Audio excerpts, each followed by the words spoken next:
दोस्तों good evening, कैसे हो? आज स्टडी में आपका स्वागत है। हम पढ़ेंगे दोस्तों शुंग वंश, कण्व वंश, चालुक्य वंश, सातवाहन वंश के महत्वपूर्ण क्वेश्चन वर्ग हिस्ट्री के अंतर्गत, जो कि यूजीसी नेट, एमपीसेट, टीजीटी, पीजीटी के लिए अति महत्वपूर्ण है। तो आइए अपन पहला क्वेश्चन करते हैं। तो पहला क्वेश्चन क्या कह रहा है दोस्तों? पुष्यमित्र शुंग द्वारा 2 अश्वमेध यज्ञ किए जाने की जानकारी किस लेख से मिलती है?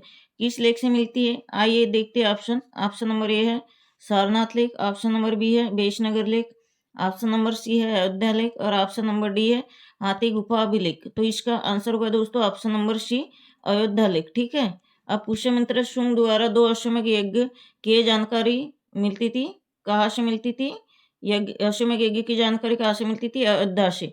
तो यह किसको प्राप्त था? धनदेव अभिलेख से मिलती थी। ठीक है। यह अभिलेख पुष्यमित्र शुंग के परिवारों के सदस्य द्वारा बनाया गया था। ठीक है। हम नेक्स्ट क्वेश्चन करेंगे, क्वेश्चन नंबर 2। क्वेश्चन नंबर 2 क्या कह रहा है? प्राचीन भारत में पाणिनि और पतंजलि किस राजवंश के शासनकाल में फले फूले थे? ऑप्शन नंबर ए है Pushyamitra, option number A Pushyabhuti, option number B है कुषाण, ऑप्शन नंबर सी है शुंग वंश और ऑप्शन नंबर डी है गुप्त वंश। तो इसका ऑप्शन नंबर सी होगा आंसर, शुंग वंश। ठीक है। अब नेक्स्ट क्वेश्चन करिएगा। निम्नलिखित में से निम्न राजवंशों में सबसे पुराना राजवंश कौन सा था? तो सबसे पुराना राजवंश कौन सा था दोस्तों? ऑप्शन नंबर ए है चालुक्य, ऑप्शन नंबर बी है पल्लव, ऑप्शन नंबर सी है राष्ट्रकूट, ऑप्शन नंबर डी है सातवाहन वंश। तो इसका ऑप्शन नंबर डी आंसर होगा। दिए गए मतलब ऑप्शन नंबर डी क्या है? सातवाहन वंश। ठीक है। मतलब जो भी प्रमुख दिए गए राजवंशों में से है, तो सबसे पुराना राजवंश क्या था? सातवाहन वंश था। इसकी स्थापना कब हुई थी? तो 230 ईसा पूर्व में की गई थी। ठीक है। इसकी स्थापना 230 ईसा पूर्व में की गई थी। अब नेक्स्ट क्वेश्चन करेंगे, क्वेश्चन नंबर 4। तो क्वेश्चन नंबर 4 क्या कर रहा है? सातवाहनों की राजधानी कहाँ स्थित थी? ऑप्शन नंबर ए है अमरावती, ऑप्शन नंबर बी है नांदेड़, ऑप्शन नंबर सी है नाल दुर्ग और ऑप्शन नंबर डी है दुर्ग। तो इसका ऑप्शन नंबर ए होगा अमरावती। ठीक है। आंसर होगा अमरावती। सातवाहनों की प्रारंभिक राजधानी क्या थी? तो अमरावती थी। ठीक है। अब 5वां क्वेश्चन देखेंगे। शुंग वंश के बाद भारत पर किस वंश ने शासन किया था? किस वंश ने शासन किया था? ऑप्शन नंबर ए है सातवाहन वंश, ऑप्शन नंबर बी है कुषाण वंश, ऑप्शन नंबर सी है कण्व वंश और ऑप्शन नंबर डी है गुप्त वंश। तो इसका आंसर होगा दोस्तों ऑप्शन नंबर सी, कण्व वंश। ठीक है। देखिए, शुंग वंश के बाद कण्व वंश ने भारत पर शासन किया था और कण्व वंश का शासनकाल लगभग 75 ईसा पूर्व से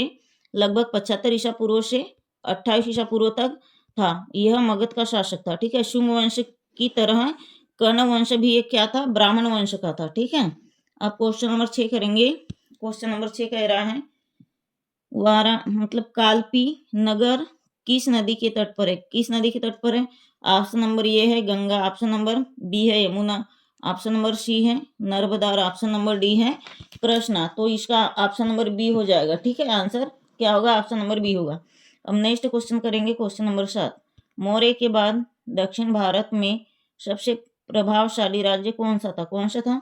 ऑप्शन नंबर ए है सातवाहन वंश, ऑप्शन नंबर बी है पल्लव वंश, ऑप्शन नंबर सी है चोल वंश, ऑप्शन नंबर डी है चालुक्य वंश। तो इसका ऑप्शन नंबर ए होगा सातवाहन वंश। आंसर देखिए, मौर्य वंश के बाद में जो दक्षिण भारत में सबसे प्रभावशाली राज्य था, तो कौन सा था? सातवाहन वंश था। सातवाहन वंश का अर्थ क्या होता है? सिंह, जिसका अर्थ होता है सिंह, सिंह पर वाहन करना। ठीक है। और यह पुराणों में इन्हें क्या कहते हैं? आंध्र भृत्य या आंध्र जातीय कहा जाता है। ठीक है। तो अब नेक्स्ट क्वेश्चन करेंगे, क्वेश्चन नंबर 8। क्वेश्चन नंबर 8 क्या कह रहा है? प्राचीन भारत की किस पुस्तक में शुंग राजवंश के संस्थापक के पुत्र की प्रेम कहानी मिलती है? तो किसके पुत्र की प्रेम कहानी मिलती है? ऑप्शन नंबर ये है शोप्रवासवदत्ता, ये स्वप्न प्रसाद गलत है। ठीक है। मिस्टेक हो गया है। यह है शोप्रवासवदत्ता है। और ऑप्शन नंबर बी है मालविकाग्निमित्रम, ऑप्शन नंबर सी है मेघदूतम, ऑप्शन नंबर डी है बनवाली। तो इसका ऑप्शन नंबर बी हो जाएगा मालविकाग्निमित्रम। आंसर। ठीक है। अब नेक्स्ट क्वेश्चन करेंगे, क्वेश्चन नंबर 9। क्वेश्चन नंबर 9 क्या कह रहा है? निम्नलिखित शासकों में से किसके लिए ये का ब्राह्मण प्रयुक्त हुआ? मतलब एक ब्राह्मण प्रयुक्त हुआ। ठीक है। ऑप्शन नंबर ए है Pushyamitra Shunga, option number B है खारवेल, ऑप्शन नंबर सी है गौतमीपुत्र सातकर्णी और ऑप्शन नंबर डी है सुशर्मा। ठीक है, तो इसका आंसर होगा गौतमीपुत्र, ऑप्शन नंबर सी। देखिए गौतमीपुत्र सातकर्णी का कार्यकाल कब से कब तक रहता है? 1006 मतलब 106 से 130 ईसा पूर्व के लिए माना जाता है। ठीक है, यह सातवाहन वंश का 23वां, यह सबसे महान और सबसे बड़ा शासक था, 23वां था। ठीक है, याद रखिएगा। अब क्वेश्चन नंबर 10 करेंगे। क्वेश्चन नंबर 10 क्या कह रहा है? शिमुख निम्नलिखित में से किस वंश का संस्थापक था? तो किस वंश का संस्थापक था? ऑप्शन नंबर ए है चेर, ऑप्शन नंबर बी है चोल, ऑप्शन नंबर सी है पांडे और ऑप्शन नंबर डी है सातवाहन। तो इसका आंसर होगा दोस्तों option number D Satavahana. Simuka Satavahana वंश का संस्थापक था। शिमुख को क्या कहा जाता था? पुराणों में सिंधुक या शिभ्रक कहा जाता था। ठीक है, सातवाहन शासकों को 3 समुद्री का आधिपत्य कहा गया था। ठीक है, याद रखिएगा। अब क्वेश्चन नंबर 11 देखिएगा। क्वेश्चन नंबर 11 क्या कह रहा है? बिना बेगार के किसने सुदर्शन झील का जीर्णोद्धार करवाया था? ठीक है, option number A Chandragupta Maurya, option number B है बिंदुसार, ऑप्शन नंबर सी है अशोक और ऑप्शन नंबर डी है रुद्रदामन प्रथम। तो इसका आंसर होगा डी रुद्रदामन प्रथम। ठीक है, अब क्वेश्चन नंबर 12 करेंगे। कठियावाड़ के रुद्रदामन क्वेश्चन नंबर 12 क्या कह रहा है? काव्य शैली का प्राचीनतम नमूना किसके अभिलेख में मिलता है? किसके अभिलेख में मिलता है? ऑप्शन नंबर ए है कठियावाड़ के रुद्रदामन के, ऑप्शन नंबर बी है अशोक के, ऑप्शन नंबर सी है राजेंद्र प्रथम के और ऑप्शन नंबर डी है इनमें से कोई नहीं। तो इसका आंसर होगा दोस्तों ऑप्शन नंबर ए काठियावाड़ के रुद्रदामन के। देखिए काव्य शैली का प्राचीनतम नमूना कहाँ से मिलता है काठियावाड़ के रुद्रदामन से। तो यह 15 मतलब 150 मतलब 150 ईसा पूर्व मिलता है, 150 ईसा पूर्व में। यह संस्कृत भाषा में लिखा गया था। कौन सी भाषा में लिखा गया था? संस्कृत भाषा में लिखा गया पहला अभिलेख है जो कि ब्रह्मा लिपि में उत्कीर्ण हुआ था। ठीक है, अब नेक्स्ट क्वेश्चन करेंगे क्वेश्चन नंबर 13। तो क्वेश्चन नंबर 13 क्या कह रहा है? किस अभिलेख में रुद्रदामन प्रथम की विभिन्न उपलब्धियां वर्णित है? किस में वर्णित है? ऑप्शन नंबर ए है जूनागढ़, ऑप्शन नंबर बी है भित्री, ऑप्शन नंबर सी है नासिक, ऑप्शन नंबर डी है सांची। तो इसका ऑप्शन नंबर ए हो जाएगा दोस्तों जूनागढ़ अभिलेख। देखिए जूनागढ़ अभिलेख में रुद्रदामन प्रथम की विभिन्न उपलब्धियां मिलती है। यह कायम कौन सी भाषा में था? तो दोस्तों ये संस्कृत भाषा में सबसे बड़ा अभिलेख था जो कि चंपू शैली में लिखा गया था, जिसमें गद्य और पद्य दोनों का मिश्रण होता है। इसमें काय का मिश्रण होता है? गद्य और पद्य का। और ये किस भाषा में लिखा गया था? यह संस्कृत भाषा में और चंपू शैली से लिया गया था, चंपू शैली में लिखा गया था। ठीक है, अब नेक्स्ट क्वेश्चन करेगा क्वेश्चन नंबर 14। क्वेश्चन नंबर 14 क्या कह रहा है? दूसरी शताब्दी के संस्कृत शिलालेख के अनुसार सुदर्शन झील एक कृत्रिम जलाशय की मरम्मत किसने की थी? किसने की थी? Option number A Harsha, option number B है कनिष्क, ऑप्शन नंबर सी है रुद्रदामन। ठीक है, और ऑप्शन नंबर डी है उपयुक्त में से कोई नहीं। तो इसका आंसर होगा दोस्तों, आंसर होगा ऑप्शन नंबर सी रुद्रदामन। ठीक है, देखिए दूसरी शताब्दी में संस्कृत के जो शिलालेख रहते हैं, तो संस्कृत के शिलालेख के अनुसार सुदर्शन झील की मरम्मत किसने करवाई थी? किसने करवाई थी? तो रुद्रदामन ने। ठीक है, यह जूनागढ़ अभिलेख के अनुसार उसने बिना बेगार लिए इस झील के पुनर्निर्माण में भारी धन का व्यय किया था। किसने? तो रुद्रदामन ने। ठीक है, याद रखिएगा।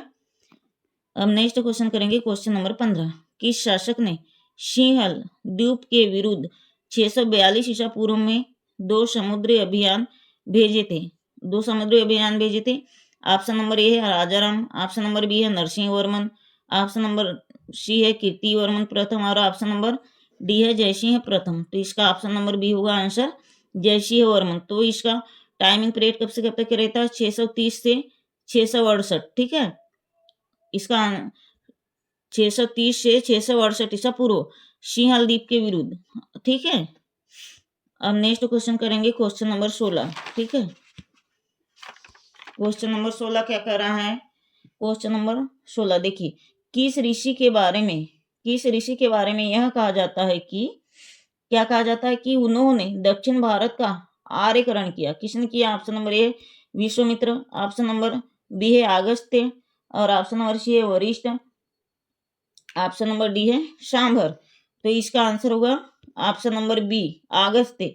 ठीक है, देखिए ऋषि अगस्त्य के संबंध में कहा जाता है कि उन्होंने क्या किया था, दक्षिण भारत पर आर्यकरण किया था। किसने? ऋषि अगस्त्य के बारे में कहा जाता है, ठीक है, कि दक्षिण भारत पर आर्यकरण किया गया था।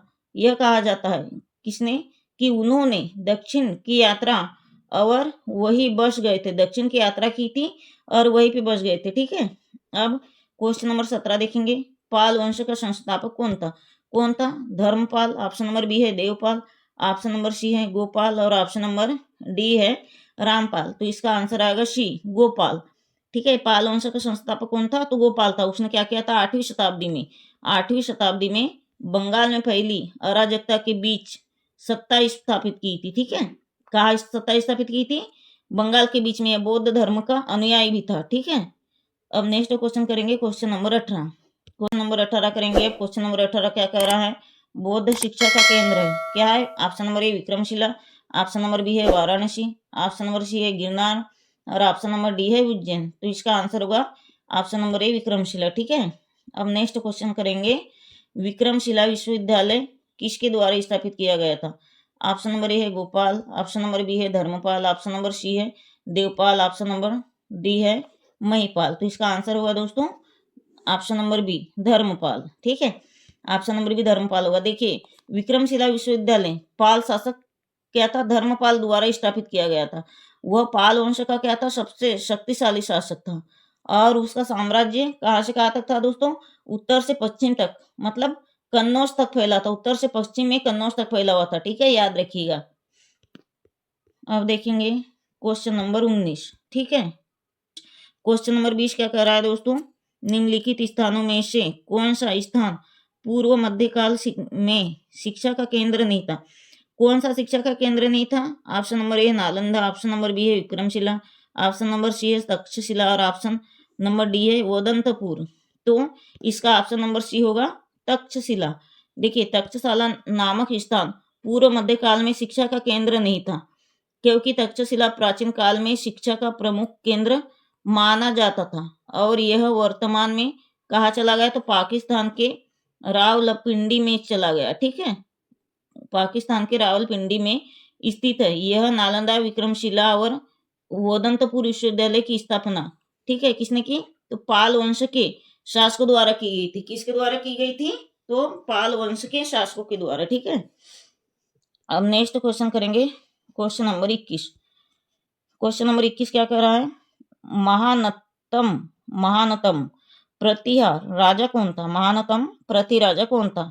तो option number A Dharmapala, option number B है हर्ष, ऑप्शन नंबर सी है Mihir Bhoja, option number D है महेंद्रपाल।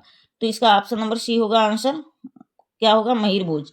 देखिए महानतम प्रतिहार राजा महिर भोज था, जिन्होंने क्या किया था 836 ईसा पूर्व से 836 ईसा पूर्व से 885 ईसा पूर्व तक क्या किया था? उसने राज्य का विस्तार नर्मदा के उत्तर में और हिमालय के तराई क्षेत्र में किया था। किसने किया था? तो महिर भोज ने किया था। ठीक है, कब किया था? तो 836 ईसा पूर्व से 885 ईसा पूर्व तक। ठीक है, अब क्वेश्चन नंबर 22 देखेंगे। महान संस्कृत कवि एवं नाटककार राजेंद्र, मतलब कवि एवं नाटककार राजशेखर है। ठीक है, राजशेखर निम्न में से किसके दरबार से संबंधित है? किसके दरबार से संबंधित है? ऑप्शन नंबर ए है राजा भोज, ऑप्शन नंबर बी है महिपाल, ऑप्शन नंबर सी है महिर भोज और ऑप्शन नंबर डी है इंद्र तृतीय। तो इसका ऑप्शन नंबर बी और सी दोनों होगा दोस्तों। ठीक है, बी और सी दोनों होगा। महिपाल ने भी किया था और महिर भोज ने भी किया था। ठीक है, दोनों ने किया था। ठीक है, अब नेक्स्ट क्वेश्चन करेंगे, क्वेश्चन नंबर 23। क्वेश्चन नंबर 23 क्या कह रहा है? 12वीं सदी में राष्ट्रकूट वंश के 5 शिलालेख किस राज्य में मिले? किस राज्य में मिले? ऑप्शन नंबर ए है तमिलनाडु, ऑप्शन नंबर बी है केरल, ऑप्शन नंबर सी है कर्नाटक, ऑप्शन नंबर डी है महाराष्ट्र। तो इसका होगा ऑप्शन नंबर सी कर्नाटक में। देखिए 12वीं शताब्दी में क्या होता है? 12वीं शताब्दी में राष्ट्रकूट वंश के 5 शिलालेख कर्नाटक राज्य से में मिले थे। राष्ट्रकूट वंश का पहला शासक कौन था दोस्तों? आपको पता होगा तो कौन था? दंती दुर्ग था। जिसने क्या किया था? जिसने इस वंश की स्थापना की थी। किस वंश की स्थापना की थी? तो राष्ट्रकूट वंश की। ठीक है, अब नेक्स्ट क्वेश्चन करेंगे क्वेश्चन नंबर 24। क्वेश्चन नंबर 24 क्या कर रहा है, निम्नलिखित में से कौन त्रिकोणात्मक संघर्ष का हिस्सा नहीं था? किस त्रिकोणात्मक संघर्ष का हिस्सा नहीं था? ऑप्शन नंबर ए है प्रतिहार, ऑप्शन नंबर बी है पाल, ऑप्शन नंबर सी है राष्ट्रकूट, ऑप्शन नंबर डी है चोल। तो इसका ऑप्शन नंबर डी आएगा चोल राजवंश। तो दोस्तों चोल राजवंशों ने त्रिकोणात्मक संघर्ष का हिस्सा नहीं था। ठीक है, त्रिकोणात्मक संघर्ष 8वीं और 9वीं शताब्दी की एक महत्वपूर्ण घटना थी। कौन सी शताब्दी की महत्वपूर्ण घटना थी? तो आठवीं और 9वीं शताब्दी की। ठीक है, और 9वीं शताब्दी की त्रिकोणात्मक घटना थी। ठीक है, अब नेक्स्ट क्वेश्चन करेंगे क्वेश्चन नंबर 25। तो क्वेश्चन नंबर 25 क्या कह रहा है दोस्तों, महोदय। क्वेश्चन नंबर 25 क्या कह रहा है, महोदया किसका पुराना नाम है? किसका पुराना नाम है? ऑप्शन नंबर ए है इलाहाबाद, ऑप्शन नंबर बी है खजुरा, ऑप्शन नंबर सी है कन्नौज, ऑप्शन नंबर डी है पटना। ठीक है, ऑप्शन नंबर डी है पटना। तो इसका आंसर होगा दोस्तों, इसका आंसर होगा ऑप्शन नंबर सी। ठीक है, ऑप्शन नंबर सी होगा कन्नौज। ठीक है, अब नेक्स्ट क्वेश्चन करेंगे क्वेश्चन नंबर 26। क्वेश्चन नंबर 26 क्या कह रहा है, निम्नलिखित में से कौन अपने पिता के अभियानों के क्रम में सैनिक छावनी में पैदा हुआ था? कौन पैदा हुआ था सैनिक छावनी में? ऑप्शन नंबर ए है अमोघ वर्ष राष्ट्रकूट, ऑप्शन नंबर बी है भोज परमार, ऑप्शन नंबर सी है धर्मपाल, ऑप्शन नंबर डी है नागभट्ट द्वितीय प्रतिहार। तो इसका आंसर होगा दोस्तों अमोघ वर्ष राष्ट्रकूट, ऑप्शन नंबर ये होगा। ठीक है, अब नेक्स्ट क्वेश्चन करेंगे क्वेश्चन नंबर 27। क्वेश्चन नंबर 27 क्या कह रहा है, राजा भोज ने शासन किया था, कहाँ किया था राजा भोज ने शासन? ऑप्शन नंबर ए है बस्तर पर, ऑप्शन नंबर बी है धार पर, ऑप्शन नंबर सी है महाकौशल पर, ऑप्शन नंबर डी है उज्जैन पर। तो इसका आंसर होगा दोस्तों राजा भोज ने कहाँ शासन किया था? धार पर, ऑप्शन नंबर बी होगा। ठीक है, धार पर शासन किया था। वो परमार वंश के शासक थे और उन्होंने अपनी राजधानी उज्जैन से कहाँ स्थानांतरित की थी? तो उज्जैन से धार में स्थानांतरित की थी। ठीक है, उज्जैन से धार स्थानांतरित की थी, याद रखिएगा। क्वेश्चन नंबर 28 है भोजपाल मंदिर की अधिष्ठात्री देवी है, मतलब क्वेश्चन क्या कह रहा है, भोजशाला मंदिर की अधिष्ठात्री देवी है। कौन है अधिष्ठात्री देवी? ऑप्शन नंबर ए है Bhagwati Durga, option number B है Bhagwati Parvati, option number C है भगवती लक्ष्मी और ऑप्शन नंबर डी है भगवती सरस्वती।